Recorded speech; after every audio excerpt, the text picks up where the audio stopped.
ಹಾಸನ ತಾಲೂಕಿನ ಹಾಲುವಾಗಿಲು ಗ್ರಾಮದಲ್ಲಿ ಜನವರಿ 13ರಂದು ಸಂಪೂರ್ಣ ರಾಮಾಯಣ ನಾಟಕ.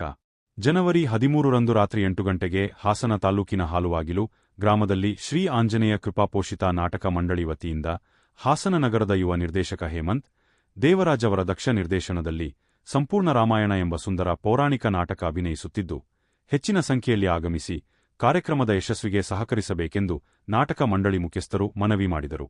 ನಾಟಕ ಕಾರ್ಯಕ್ರಮವನ್ನು ಹಾಸನ ಕ್ಷೇತ್ರದ ಶಾಸಕ ಸ್ವರೂಪ ಪ್ರಕಾಶ್ ಅಧ್ಯಕ್ಷತೆ ವಹಿಸಲಿದ್ದು, ಮೋಹನ್ ಕುಮಾರ್ ಅವರು ಕಾರ್ಯಕ್ರಮ ಉದ್ಘಾಟಿಸಲಿದ್ದಾರೆ. ಸುನೀಲ್ ಕುಮಾರ್, ಲಕ್ಷ್ಮೀಕಾಂತ್, ಗಣೇಶ್, ಬಿ.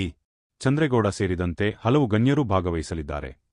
ಪ್ರೀತಂ ಸೂತ್ರಧಾರಿ ಪಾತ್ರದಲ್ಲಿ ಮೋಹನ್ ಅವರು, ದಶರಥ ನರಸಿಂಹೇಗೌಡ ಅವರು, ಶ್ರೀರಾಮನ ಪಾತ್ರದಲ್ಲಿ ಕಿರಣ್ ಅವರು, ಲಕ್ಷ್ಮಣ ಪಾತ್ರದಲ್ಲಿ ಅಭಿಲಾಷ್ ಅವರು, ಭರತ ಮತ್ತು ವಾಲಿ ಪಾತ್ರದಲ್ಲಿ ಪದ್ಮನಾಭ ಅವರು, ಶತ್ರುಘ್ನನ ಪಾತ್ರದಲ್ಲಿ ಅಭಿಜಿತ್ ಅವರು, ಶ್ರೀ ಆಂಜನೇಯನ ಪಾತ್ರದಲ್ಲಿ ತಿಮ್ಮೇಗೌಡ ಅವರು, ಸುಮಂತ್ರ ಪಾತ್ರದಲ್ಲಿ ಜಿಲ್ಲಾ ಕನ್ನಡ ರಾಜ್ಯೋತ್ಸವ ಪುರಸ್ಕೃತ ಜವರೇಗೌಡ ಅವರು, ರಾವಣನ ಪಾತ್ರದಲ್ಲಿ ಹರ್ಷ ಅವರು, ಕುಂಭಕರ್ಣನ ಪಾತ್ರದಲ್ಲಿ ಉಮೇಶ್ ಅವರು, ವಶಿಷ್ಠ ಮತ್ತು ವಿಭೀಷಣನ ಪಾತ್ರದಲ್ಲಿ ಮಂಜೇಗೌಡ ಅವರು, ಗುಹಾ ಮತ್ತು ಅಂಗದನ ಪಾತ್ರದಲ್ಲಿ ಹನುಮಂತೇಗೌಡ ಅವರು, ಮಾರೀಚನ ಪಾತ್ರದಲ್ಲಿ ರಂಗಭೂಮಿ ಹಿರಿಯ ಕಲಾವಿದ ಕೃಷ್ಣಮೂರ್ತಿ ಅವರು, ಮಂತರೆ, ಜಟಾಯು, ಲಂಕಿನಿ, 2ನೇ ಬ್ರಾಹ್ಮಣ, ಜಂಬಾವಂತ, ಮಕರನ ಪಾತ್ರದಲ್ಲಿ ಶ್ರೀಕಂಠಪ್ಪ ಅವರು, 1ನೇ ಬ್ರಾಹ್ಮಣ ಮತ್ತು ಅಕರನ ಪಾತ್ರದಲ್ಲಿ ಶಶಿಧರ್ ಅವರು, ಹೊಂಗೆರೆ ಘೋರ ಶೂರ್ಪಣಖಿ ಪಾತ್ರದಲ್ಲಿ ಅಭಿನಯಿಸಲಿದ್ದಾರೆ.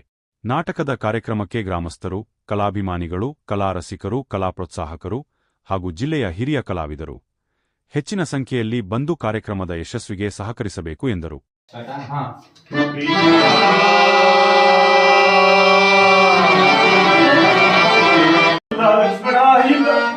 ಈ ಅಪಮಾನವನ್ನು ನಾನು